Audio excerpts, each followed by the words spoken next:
श्रीगणेशाय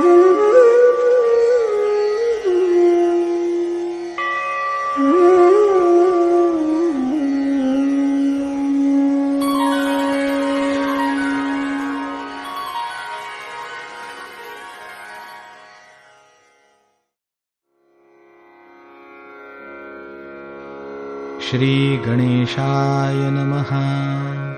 अस्य श्रीरामरक्षास्तोत्रमन्त्रस्य बुधकौशिकऋषिः श्रीसीतारामचन्द्रो देवता अनुष्टुप्छन्दः सीताशक्तिः श्रीमद्हनुमानकीलकम् श्रीरामचन्द्रप्रीत्यर्थे जपे विनियोगः।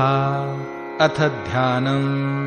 ध्यायेदाजानुबाहुं धृतशरधनुषं बद्धपद्मासनस्थं पीतं वासोवसानं नवकमलदलस्पर्धिनेत्रं प्रसन्नम् वामाङ्कारूढसीतामुखकमलमिलल्लोचनं नीरदाभम् नानालङ्कारदीप्तं दधतमुरुजटां मण्डनं रामचन्द्रम् इति ध्यानम्।